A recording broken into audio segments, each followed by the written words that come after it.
I've been wanting to re-record some passages from Paradise Lost. I happen to really like, really trying to paint the picture of what it is that the author is trying to communicate. There's no way to know if the recording is successful until after it's completed. So this may either be very frustrating or not. Frustrating.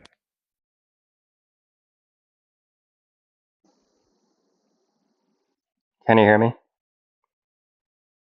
Yeah, I can hear you just fine. What's on your mind?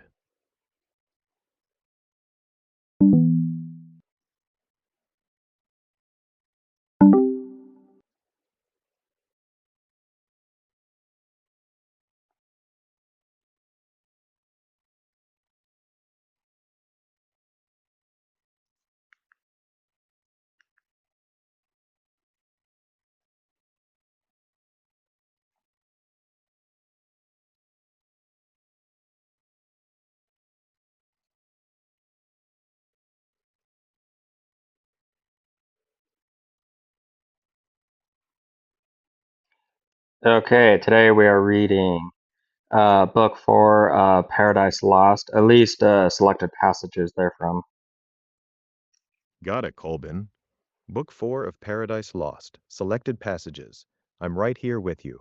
Whenever you're ready, drop the first chunk of text you want to look at, and we'll dive in. Evening's a perfect time for this one. Oh, for that warning voice which he who saw the apocalypse. Hang on. That's a beautiful, haunting start. The speaker wishes for that warning voice, a prophetic cry, the same voice that warned of doom in the book of Revelation. It's urgent, almost desperate, like he's sensing danger approaching this sacred place, but can't stop it. Milton's rhythm here feels breathless, as if the line itself is leaning forward into the coming tragedy. It's such a human moment, this deep wish that knowledge or foresight could have changed what's about to happen. Sit with this. What does it cost the heart to see danger coming and still be unable to turn it aside?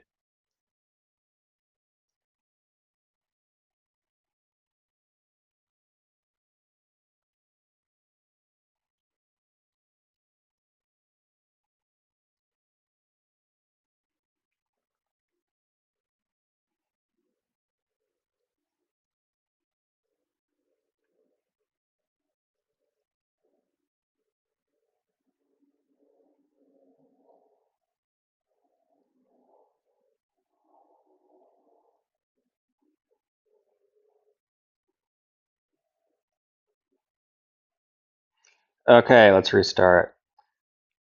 Oh, for that warning voice which he who saw the apocalypse heard cry in heaven aloud. Then, when the dragon put to second wrought, came furious down to be revenged on men. Woe to the inhabitants on earth that now, while time was, our first parents had been warned, the coming of their secret foe, and scaped, whole happily so escaped his mortal snare. For now Satan, now first inflamed with rage, came down the temper eerie, the accuser of mankind, to wreak havoc on innocent, frail man, his lost of that first battle and his flight to hell, yet not rejoicing in his speed, though bold, far off and fearless, now nor with cause to boast, begins his dire attempt, which night the birth, now rolling, boils in his tumultuous breast. That opening plea lands like a heartbeat. Milton invokes the voice from Revelation, the one that cried, "Woe to the inhabitants on earth," when the dragon was cast down. It's such a strange, powerful move. Even before we see Satan, we feel the cosmic stakes, and we feel the speaker's ache that Adam and Eve never got that same warning. The language around Satan is electric. Now first inflamed with rage, the tempter, ere the accuser. These lines capture the shift from defeated rebel to cunning predator. Milton's rhythm slows and coils as Satan approaches Eden, his tumultuous breast boiling with schemes. You feel the storm gathering, even though the garden is still peaceful. Sit with this. How does knowing Satan's rage is fresh and personal change the way we read what comes next? Let's resume. And like a devilish engine, back recoils. Upon himself horror and doubt distract his troubled thoughts, and from the bottom stir the hell within him. For within him hell he brings, and round about him. Nor from hell one step, no more than from himself can fly. By chance, by change of pace, now conscience wakes despair, that slumbered wakes the bitter memory of what he was, what is, and what must be. Worse of worse deeds, worse suffering must ensue. That passage is pure psychological brilliance. Satan's mind becomes a battlefield. The hell within him is far more devastating than the physical hell he just left. Milton's repetition hammers it home. No matter where he goes, he carries his torment. The line, nor from hell one step, no more than from himself can fly, is devastating. The language slows and tightens as conscience wakes, dragging up memory and dread. You feel Satan spiraling, horror, doubt, despair, all crashing together. Milton makes us watch the very moment a being realizes he's become his own prison. Sit with this. What does it mean that Satan's greatest punishment isn't fire or chains, but simply being himself? All right, henceforth there'll be no further questions, just the analysis, the picture you're trying to paint and no more. Understood? Understood. I'll stay strictly with the passage, painting the picture through Milton's language, imagery, and rhythm, without questions. Just the analysis and the picture itself from here on. Ready when you are. Drop the next lines whenever you want. Sometimes toward Eden, which now in his view lay pleasant, his grieved look he fixes sad. Sometimes toward heaven and the full blazing sun, which now sat high in his meridian tower. Then much revolving thus in sights began. O thou that with surpassing glory crowned, lookest from thy sole dominion, like the God of this new world, at whose sight all the stars hide their diminished heads. To thee I call, but with no friendly voice, and add thy name. O Sun, to tell thee how I hate thy beams, that bring to me remembrance of what state I fell, how glorious once above thy sphere. Satan's gaze keeps swinging, Eden's pleasantness pulling him one way, the blazing sun the other. Milton paints him caught between temptation and torment, his grieved look fixed in restless sorrow. The sun, sitting high in its meridian tower, becomes a radiant throne, a reminder of lost glory. The speech that follows is heartbreaking in its honesty. Satan addresses the sun not with reverence, but raw hatred, because its beams drag up the memory of what he once was, how glorious once above thy sphere. The sun's surpassing glory only magnifies his fall. Milton's language here is stately yet aching, turning a celestial body into a silent witness to ruin. Sit with this. The brightest light can be the cruelest mirror. Till pride and worse ambition threw me down, warring in heaven against heaven's matchless king, and wherefore he deserved no such return from me whom he created what I was, in that bright eminence, and with his good unbraided nose, nor was his service hard. What could be less than to afford him praise, the easiest recompense, and pay him thanks? How do yet all his good proved ill in me, and wrought but malice lifted up so high, is stained subjection, and though one step higher would set me highest, and in a moment quit the debt immense of endless gratitude, so burdensome, still praying, still to owe, forgetful what from him I still received, and understood not that a grateful mind by owing owes not, but still prays, at once indebted and discharged. What burden then? Satan's speech turns painfully introspective here. He admits his own pride and worse ambition caused his fall, and he even acknowledges that God's rule was not harsh, service was easy, praise was the easiest recompense. Yet that very goodness proved ill in him, breeding malice instead of thanks. Milton's language captures the tragic twist. The higher he was lifted, the more unbearable the thought of remaining subject became. The passage pivots on a profound theological insight. A grateful mind, by owing, owes not, but still pays, at once indebted and discharged. Satan sees clearly what gratitude should look like, yet cannot live it. The rhetoric coils with regret and self justification, painting a mind wrestling with its own ruin. Sit with this. The debt of gratitude felt heaviest precisely where it should have felt lightest. Oh, had his powerful destiny ordained me some inferior angel, I stood then happy, no unbounded hope had raised ambition, yet why not some other power as great might have aspired, and me, though me, drawn to his part, but other powers as great fell not, but stand unshaken from within, or from without, to all temptations armed.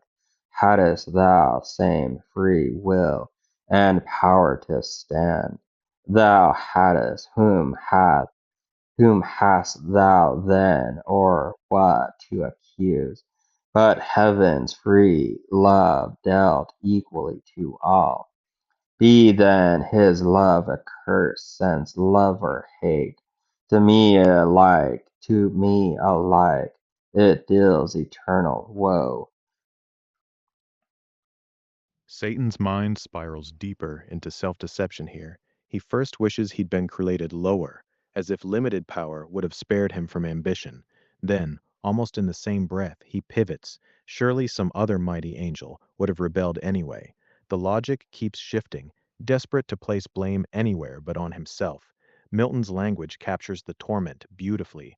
The repeated, to me alike, lands like a tolling bell, turning God's equal love into a curse. Satan knows he was given free will and the power to stand, yet he twists that gift into proof of divine cruelty. The rhetoric is both grand and pitiful, a mind frantically rewriting reality to escape its own guilt. Sit with this. Even the brightest mind can become a hall of mirrors when it refuses to accept its own choices. Nay, cursed be thou, since against his thy will choose freely what is now so justly rues me miserable. Which way shall I fly? Infinite wrath and infinite despair. Which way I fly is hell. Myself am hell. And in the lowest deep a lower deep, still threatening to devour me, opens wide, to which the hell I suffer seems a heaven.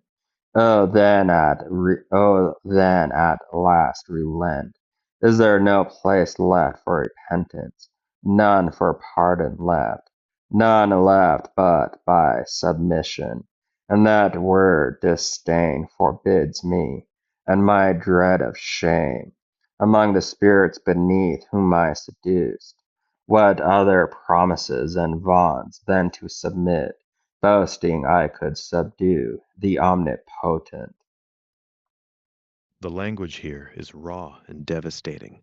Satan's cry, me miserable, breaks through the grand rhetoric, exposing a soul in agony. His realization that myself am hell is one of the most powerful lines in the poem. No external place can be worse than the torment he carries inside. Milton paints a terrifying spiritual abyss. Even the lowest deep of hell threatens to devour him further, making his current suffering seem like heaven by comparison. The rhythm tightens with despair as he confronts the only path left, submission, yet pride and shame among his followers make that word impossible. The passage captures a mind trapped between infinite wrath and infinite regret, where repentance hovers just out of reach. Sit with this hell is not a place he fell to, but a state he can never escape.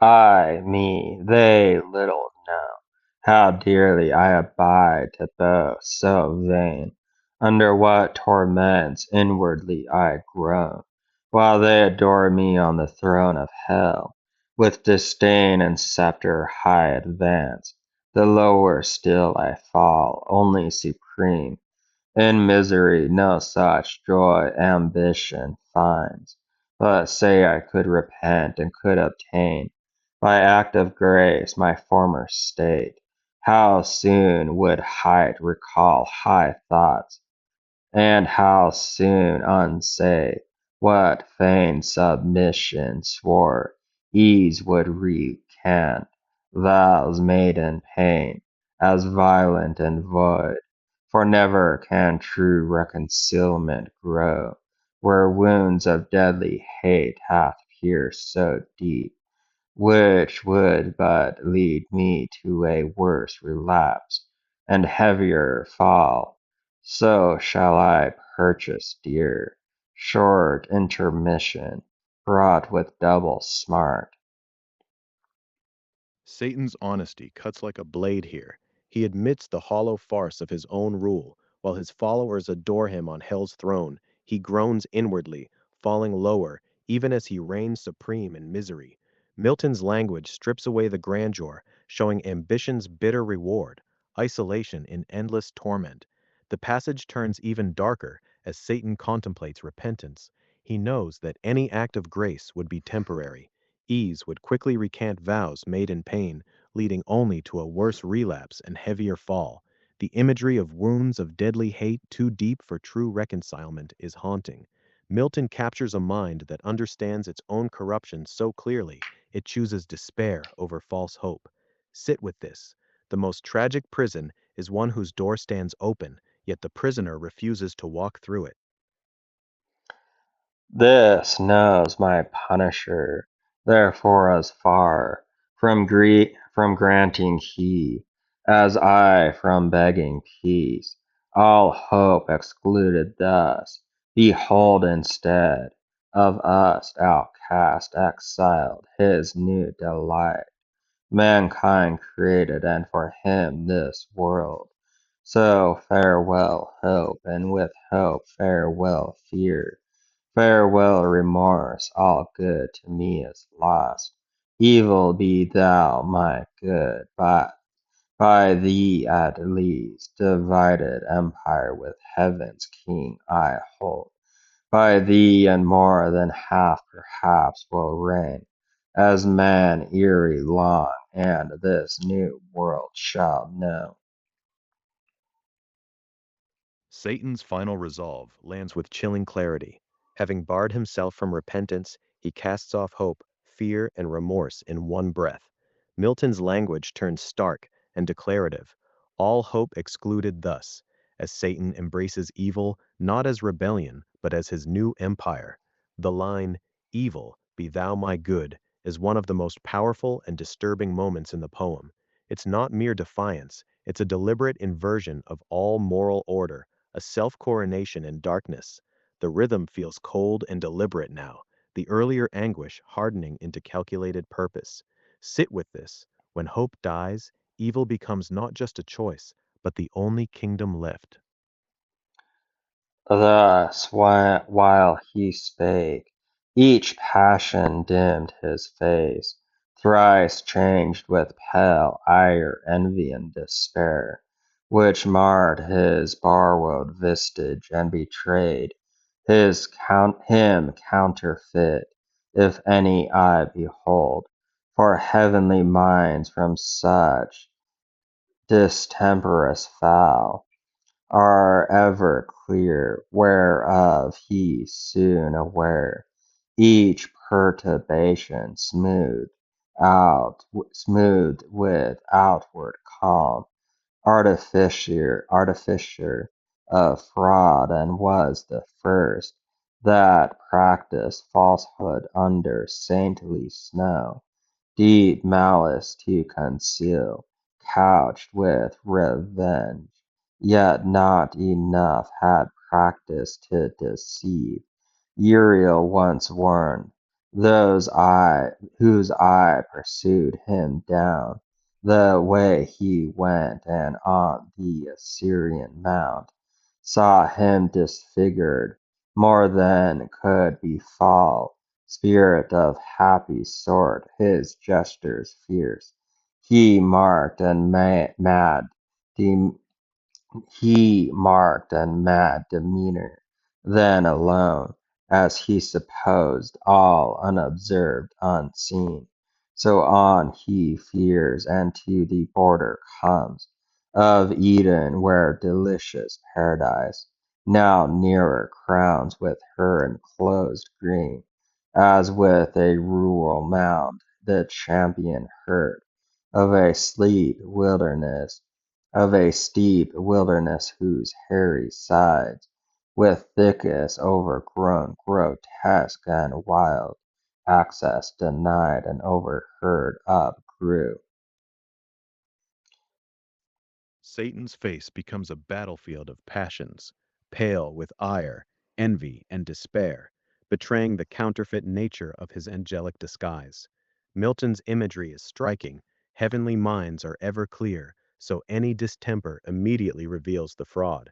The phrase, practiced falsehood under saintly snow, is haunting, showing Satan as the original master of holy seeming deception.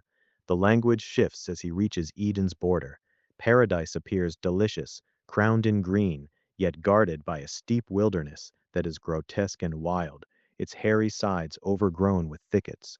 Milton paints Eden as both alluring and fiercely protected, a beautiful sanctuary ringed by nature's untamed barrier.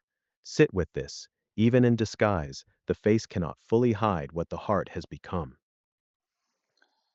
Insuperable height of loftiest shade, cedar and pine and fir and branching palm, a sylvan scene, and as the ranks ascend, shade above shade, a woody theatre of stateliest view, yet higher than their tops, the verdurous wall of paradise upsprung, which to our general sire gave prospect large into his nether empire neighbouring around, and higher than that wall a circling row of goodliest trees laden with fairest fruit, blossoms and fruits at once of golden hue, appeared with gay enamelled colours mixed, on which the sun more glad impressed his beams. Then in fair evening cloud or humid bough, when God hath showered the earth, so lovely seemed that landscape, and of pure, now purer air, meets his approach, and with the heart inspires vernal delight and joy, able to drive all sadness but despair. Now gentle gales fawning their or odoriferous or o- od- odoriferous wings dispense native perfumes and whisper whence they stole those balmy spoils, as when to them who sail beyond the Cape of Hope and now are past Mozambique off at sea, northeast winds blow Sabaean odors from the spicy shore of Araby the blest with such delay. Well pleased they slack their course, and many a league cheered with the grateful smell of old ocean smiles. So entertained those odorous sweets the fiend who came their bane, though with them better pleased than Asmodeus with the fishy fume that drove him, though enamored, from the spouse of Tobit's son, and with a vengeance sent from Media post to Egypt, there fast bound. The passage blooms into one of the most lush, sensuous landscapes in English poetry. Milton stacks Eden in layers: cedar, pine, palm, rising shade above shade like a woody theater, crowned by a verdurous wall heavy with golden fruit and enameled blossoms. The sun itself seems to delight in pouring light upon it. Even the air feels alive. Gentle gales carry odoriferous wings, dispensing perfumes stolen from paradise. Milton's simile of sailors catching the spicy scents of Araby the Blessed turns the approach to Eden into something almost intoxicating. The very breeze seems to smile. Yet running beneath all this beauty is the dark irony of Satan, the fiend who came there bane, drinking in the same sweet airs that should drive away all sadness but despair.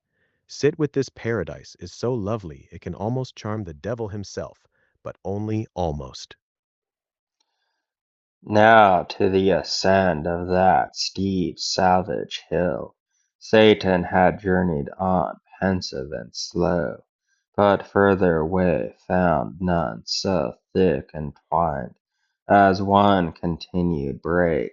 The undergrowth of shrubs and tangling brushes had perplexed all path of man or beast that passed that way. One gate there only was, and that looked east. On the other side, which when the arch-felon saw due entrance he disdained, and in contempt at one side bound high overleap all bound of hill or highest wall, and sheer within lights on his feet, as when a prowling wolf, whom hunger drives to seek new haunt for prey, watching where shepherds pen their flocks at eve, in hurdle coats amid the field secure, leaps over the fence with ease into the fold, or as a thief bent to unhoard the cash of some rich burglar whose substantial doors, cross-barred and bolted fast, fear no assault.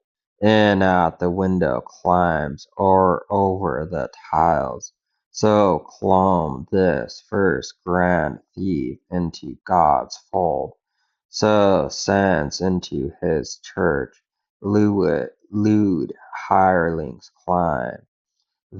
Thence up he flew, and on the tree of life, the middle tree and highest there that grew, sat like a cormorant, cormorant, yet not true life thereby regained, but sat devising death to them who lived, nor on the virtue thought of that life-giving plant, but only used for prospect what well used had been the pledge. Satan's leap over Eden's wall is both majestic and grotesque. Milton strips away any dignity with two savage similes: first, a prowling wolf invading the sheepfold, then a thief breaking into a rich man's house. The language turns blunt and accusatory. This first grand thief into God's fold. The image of him perched on the tree of life like a cormorant is chilling. He sits on the very symbol of immortality, yet uses it only as a lookout for prospect, plotting death for those who actually live. Milton's irony is razor sharp. The tree that could give life becomes in Satan's hands merely a convenient perch for devising ruin. Sit with this. The holiest things become most dangerous when they fall into the hands of one who cannot value them. of immortality so little knows any but God alone to value right. The good before him but perverts best things, to worse abuse or to their meanest use. Beneath him with new wonder now he views, to all delight of human sense exposed, in narrow room nature's whole wealth, yea more, a heaven on earth for blissful paradise of God the gardens was by him in the east of Eden planted. Eden stretched her line from Orient, uh, Arurian eastward to the royal towers of great Cilicia built by Grecian kings, or where the sons of Eden long before dwelt in Telassar in this pleasant soil. His far more pleasant garden God ordained. Out of the fertile ground he caused to grow all trees of noblest kind for sight, smell, taste, and all amid them stood the tree of life, high, eminent, blossoming ambrosial fruit of vegetable gold, and next to life or death, a tree of knowledge grew fast by. Knowledge of good brought dear by knowing ill. Southward, though, through Eden went a river large, nor changed his course, but through the shaggy hill passed underneath, and gold, for God hath thrown that mountain for as, as his garden mold high raised upon the rapid current, which through veins of porous earth with kindly thirst updrawn rose a fresh fountain, and with many a rill watered the garden, thence united fell down the steep glade and met the nether flood, which from his darksome passage now appears, and now divided into four main streams, runs diverse, wandering many a famous realm and country, whereof hence needs no account, but rather to tell how, if art could tell, how from that sapphire found they crisp brooks, rolling on orient pearl and sands of gold, with many error under pendant shades, ran nectar visiting each plant and fed flowers worthy of paradise, which not nice art and beds and curious knots, but nature bound, poured forth profuse on hill and dell and plain, both where the morning sun first warmly smote the open field, and where the unpierced shade embrowned the noontide bowers. Thus was this place a happy rural seat of various view, groves whose rich trees wept odorous gums and balm, others whose fruit burnished with golden rind hung amiable Hesperian fables true, if true here only and of delicious taste, betwixt them lawns or levels down and flocks, grazing the tender herb where interposed, or palmy hillock, or the flowery lap of some an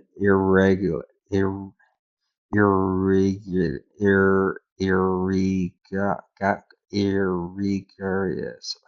Can't read tonight. All right, let's pause there. Eden unfolds here like a vision of perfect abundance. Milton piles image upon image, trees of noblest kind for sight, smell, and taste, the tree of life blossoming ambrosial fruit of vegetable gold, and right beside it, the tree of knowledge. The garden feels almost too rich for words, with sapphire fountains, crisp brooks rolling over orient pearl and sands of gold, and flowers that nature pours forth profuse, without any need for human design. The language itself becomes lavish and overflowing, mimicking the garden's own generosity. Milton contrasts this living paradise with the artificial, curious naughts of human gardens. Here, everything is wild, generous, and alive. Even the mythical Hesperian gardens are said to be true only here. Sit with this. In this place of perfect beauty, the two trees stand side by side, life and the knowledge that will cost it. Flowers of all hue, and without thorn the rose. Another side on Bragios groves and caves of cool recesses over which the mantling vine lays forth her purple grape and gently creeps, luxuriant, meanwhile murmuring waters fell. Down the slope hills dispensed or in a lake that to the fringed bank with myrtle crowned her crystal mirror holds.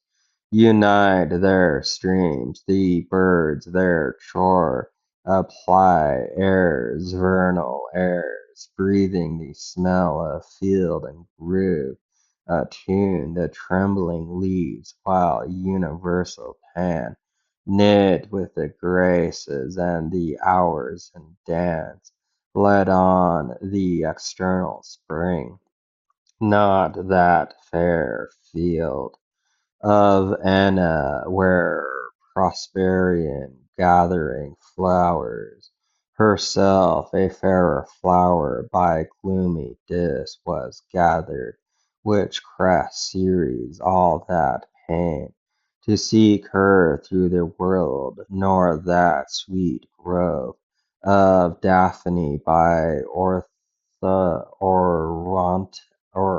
Orontes and the inspired Castalian spring might with this paradise of Eden strive, nor that Nicean isle, girt with the river Triton, where old Cham, whose Gentile, whose gent, whom Gentiles Ammon call and Libyan Jove, hid Amath Amalthea and her florid son, young Bacchus, from his stepdames Rhea's eyes, nor with Abashan kings there issue guard mount Amera, though this by some supposed true paradise under the Ethiop line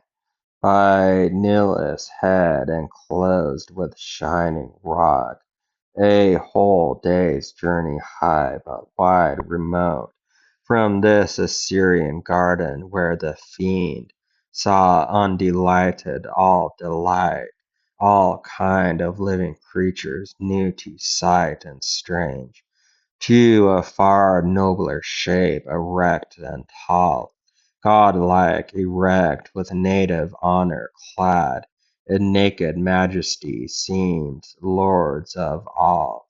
A worthy seemed, and worthy seemed, for in their looks divine the image of their glorious Maker shone, truth, wisdom, sanctitude, serene and pure, severe but in true filial freedom placed, whence true authority in men, though both not equal, as their sex not equal seemed, for contemplation he and valor formed for softness she and sweet, attractive grace. He for God only, she for God and him.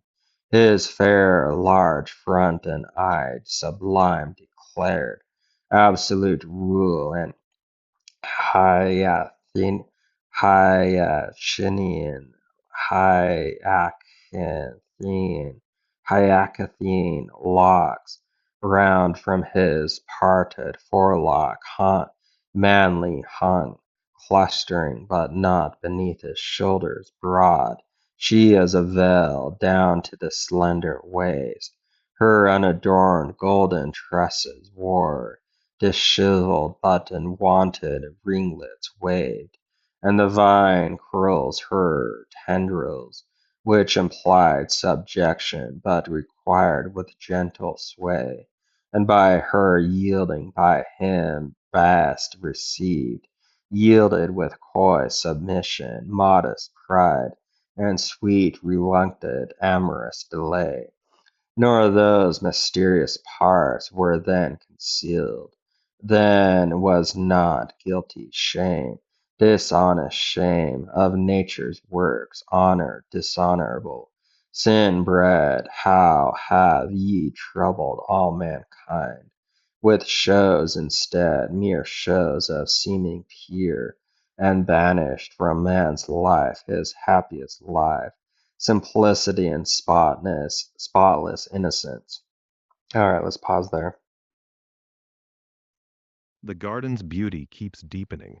Thornless roses, purple grapes creeping luxuriantly, murmuring waters, and birds in choir.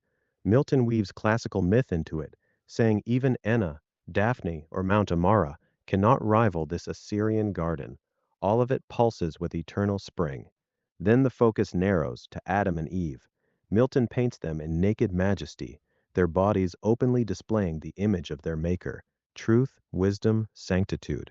The contrast between them is drawn with exquisite care.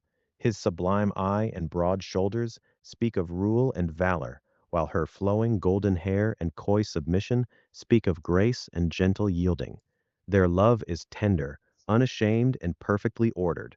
The passage ends with a sudden, bitter turn from the poet, a lament that shame and false modesty have since ruined this spotless innocence and made humanity's happiest life impossible. Sit with this. Before shame entered the world, nakedness was majesty, not disgrace. So passed that naked on, nor shunned the sight of god or angel, for they thought no ill.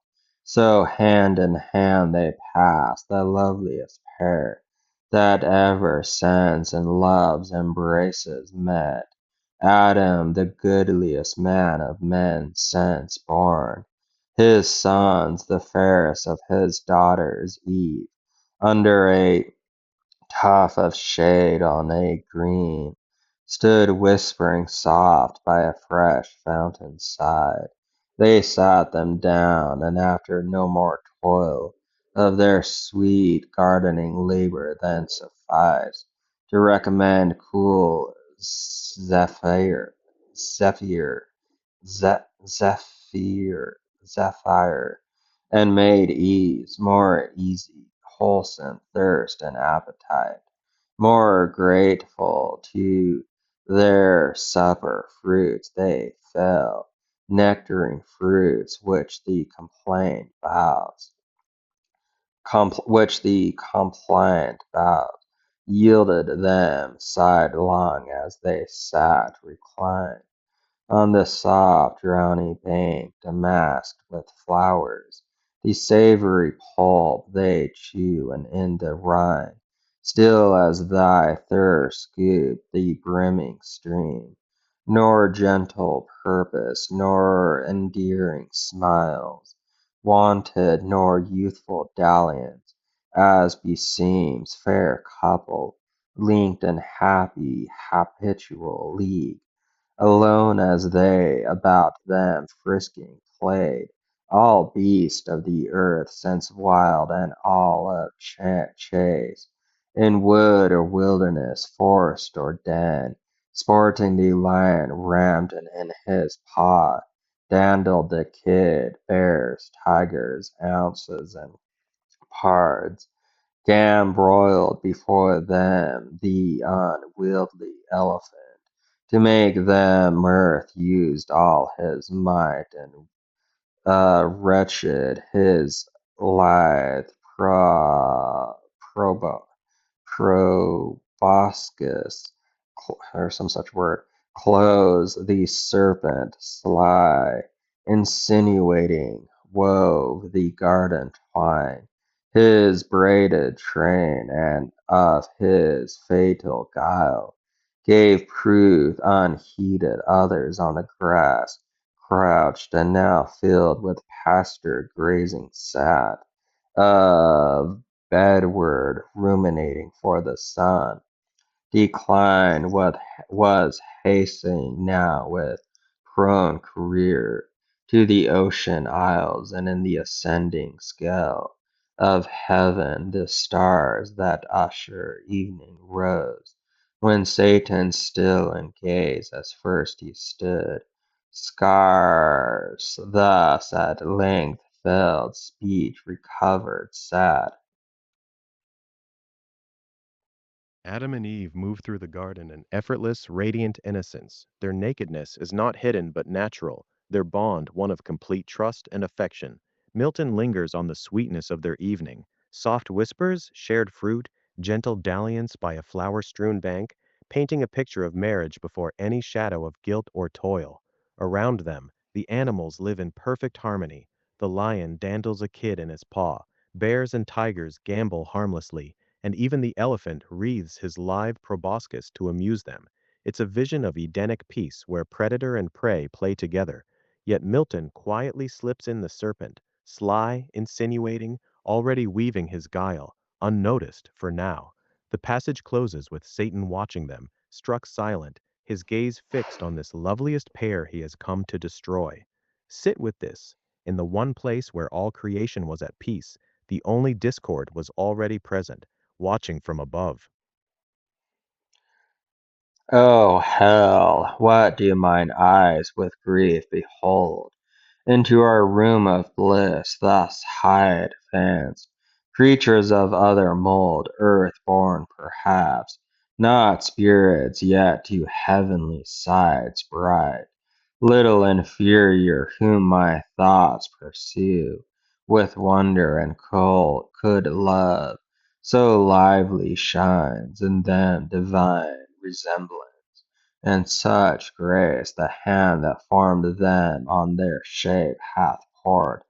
Ah, gentle pair, ye little think how high your change approaches, when all these delights will vanish and deliver ye to woe, more woe and more your taste is now of joy. Happy but for so happy ill secured, long to continue in this high seat, your heaven ill fenced for heaven to keep out such a foe as now is entered, yet no purposed foe. To you whom I could pity, thus forlorn, though I unpitied, league with you I seek, and mutual amity so straight, so close, that with you must dwell, or you with me. Henceforth my dwelling haply may not please, like this fire paradise you sent, so yet such. Accept your Maker's work, he gave it me, which I as freely gave. Hell shall unfold, to entertain you to her wildest gates, and send forth her all kings, where there will be room, not like these narrow limits to receive your numerous offspring, if no better place. Thank him who puts me loath to this revenge on you who wronged me, not for him who wronged. And should I at your harmless innocence melt as I do, yet public reason just, honor and empire with revenge enlarged, by conquering this world compels me now to do what else thought damned I should abhor. Satan's soliloquy is raw and conflicted. His eyes drink in Adam and Eve's beauty and divine resemblance, and for a moment, genuine wonder and even pity flicker across his face. Milton's language here is almost tender. Ah, gentle pair, as Satan acknowledges their coming fall from joy into more woe. Yet the pity cannot last. He quickly steels himself, twisting his malice into a kind of false league and mutual amity. The rhetoric darkens as he envisions dragging them down to hell, turning their narrow paradise into a vast kingdom for their future offspring. The closing lines are chilling, even as his heart momentarily melts at their innocence. Public reason, honor, and the drive for empire compel him forward. What he knows as evil, he now calls necessity. Sit with this. Even the devil cannot look at true innocence without feeling something stir, and then immediately hardening his heart against it. So spake the fiend, and with necessity the tyrant's plea excused his devilish deeds. Then from his lofty stand on that high tree down he alights among the sportful herd of those four-footed kinds, himself now one, now others, as their shape served best his end, nearer to view his prey and unespied, to mark what of their state he more might learn, by word or action marked. About them around a lion now he stalks with fiery glare, then as a tiger who by chance hath spied in some purlieu two gentle fawns at play, straight couches close, then rising chances oft his couchant,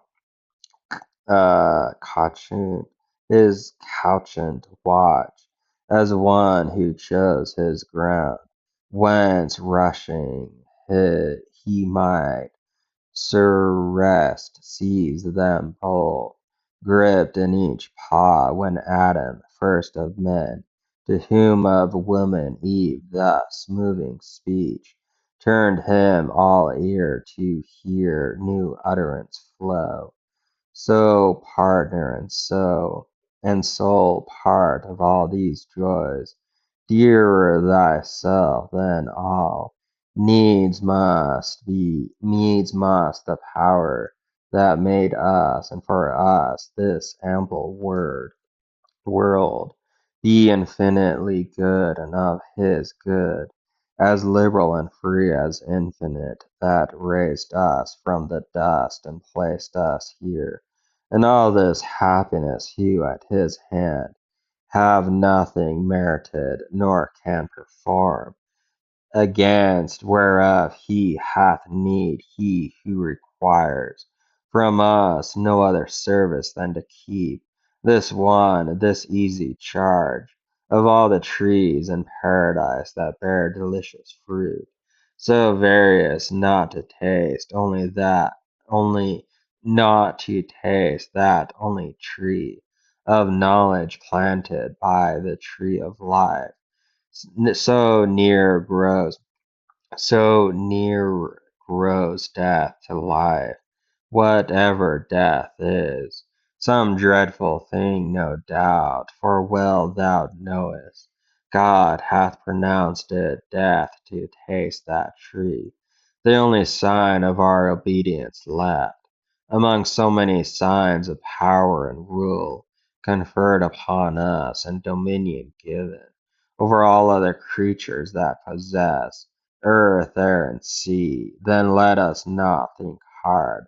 One easy prohibition who enjoy free leave so large as all things else in choice, unlimited of manifold delights. But let us ever praise him and extol his bounty, following our delightful task to prune these growing plants and tend these flowers, which where it toilsome, yet with thee we're where sweet.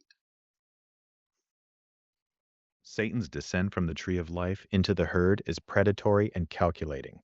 Milton shows him shapeshifting from beast to beast, stalking Adam and Eve unespied, his fiery glare fixed on them like a tiger watching fawns. The image is tense and menacing, pure hunter studying his prey. When Eve speaks, her words glow with simple, radiant gratitude. Her language is gentle and flowing, full of wonder at God's infinitely good bounty. She sees their single prohibition not as a burden, but as an easy charge, a light sign of obedience amid such lavish freedom. Her speech is tender, innocent, and deeply moving, especially the way she turns to Adam with quiet devotion, calling him dearer thyself than all. Sit with this innocence sounds like this: grateful, trusting, and content with one simple boundary. To whom thus Eve replied, O thou for whom and from whom I was formed flesh of thy flesh, and without whom am to no end my guide, and heard what thou hast said is just and right, for we to him indeed all praises owe, and daily thanks I chiefly who enjoy so fair the happier lot, enjoying thee preeminent by so much odds, while thou, like consort to thyself, canst nowhere find. That day I oft remember, when from sleep I first awakened, and found myself reposed under a shade of flowers, much wondering where, and from, and what I was, whence thither brought, and how. Not distant far from thence a murmuring sound of waters issued from a cave and spread into a limpid plain, thence stood unmoved, pure as the expanse of heaven. I thither went with unexperienced thought, and laid me down on the green bank to look into the clear, smooth lake that to me seemed another sky. As I bent down and looked just opposite, a shade within the watery gleam appeared. Bending to look on me, I stared back. It stared back, but pleased I soon returned. Pleased it returned as soon, with answering looks of sympathy and love there I had fixed mine eyes till now, and pained with vain desire. Hath not a voice thus warned me? What thou seest, what there thou seest, fair creature, is thyself.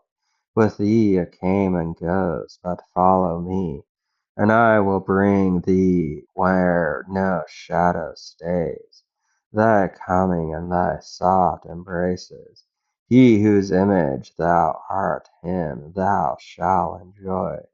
Inseparably thine, to him shall bear multitudes like thyself, and thence be called mother of human race. What could I do but follow straight, invisibly thus led, till I espied thee, fair indeed and tall, under a plantain, yet methought less fair, less whining soft, less admirably mild, that than that soothed watery image. Back I turned, thou flowering criedest aloud, Return, fair Eve! Whom fliest thou? Whom thou fliest? Of him thou art, his flesh, his bone, to give thee being I went out of my sight to thee, nearest my heart, substantial life to have thee by my side. Henceforth an individual solace dear, part of my soul I seek thee, and thee claim, my other half. With that Gentile hand seized mine, I yielded, and from that time see how beauty is excelled by manly grace, and wisdom which alone is truly fair. Eve's reply is one of the most beautiful and intimate passages in the poem. Her voice is tender, submissive, and full of wonder as she recounts her first moments of consciousness, waking beneath flowers, drawn to her own reflection in the lake, and the gentle voice that called her away from her own image toward Adam. Milton's language here is liquid and graceful, mirroring the clear, smooth lake and the murmuring sound of waters. The rhythm of her speech feels almost hypnotic as she describes the moment she first saw Adam, fair indeed and tall, and yielded her hand to him. Her final lines carry quiet devotion. Beauty is excelled by manly grace and wisdom, which alone is truly fair. Sit with this. Eve's first love was not herself in the mirror, but the living image of God she found in Adam. So spake our general mother, and with eyes of conjugal attraction unreproved, and meek surrender, half embracing leaned on our first father, half her swelling breast, naked met his under the flowering gold of her loose tresses hid he in delight, both of her beauty and submissive charms, smiled with superior love as Jupiter on Juno smiles when he impregns the clouds that shed many flowers and May flowers, and pressed her matron lip with kisses pure. Aside the devil turned, for envy yet with jealous leer malign eyed them askance, and to himself thus plained. The scene is intimate and radiant. Eve leans into Adam with meek surrender, her swelling breast half hidden beneath her loose golden tresses, while he smiles down at her with superior love. Milton's imagery is both tender and majestic, comparing Adam's smile to Jupiter gazing on Juno, and their kiss is described with moving purity. Yet the moment is shattered by Satan's reaction. He turns aside, burning with envy and casting a jealous leer malign at their happiness. The contrast is devastating. The purest conjugal love set directly against the devil's bitter, sidelong gaze. Sit with this there. Innocent embrace becomes Satan's sharpest torment. Sighed hateful, sighed tormenting. Thus these two, emparadised in one another's arms, the happier Eden shall enjoy their fill of bliss on bliss, while I to hell am thrust, where neither joy nor love but fierce desire, among our other torments not the least still unfulfilled with pain of longing pines. Yet let me not forget what I have gained, for from their own mouths all is not theirs, it seems. One fatal tree there stands, of knowledge called, forbidden them to taste, knowledge forbidden, suspicious, reasonless. Why should their Lord envy them that? Can it be sin to know? Can it be death? And do they only stand by ignorance? Is that their happy state? The proof of their obedience and their faith? O fair foundation laid whereon to build their ruin, hence I will excite their minds with more desire to know and to reject envious commands invented with design to keep them low whom knowledge might exalt, equal with gods aspiring to be such. Thy taste and dire what likelier can ensue? But first with narrow search I must walk around this garden and no corner leave unspied. A chance, but chance, may lead where I may meet some wandering spirit of heaven by fountain's side, or in thick shade retired. From him to draw what further would be learned live while ye may, yet happier pair enjoy, till I return. Short pleasures for long woes are to succeed. Satan's envy boils over into something darker and more calculated. The sight of Adam and Eve imparadized in one another's arms is pure torment to him, a reminder of the joy and love he can never have.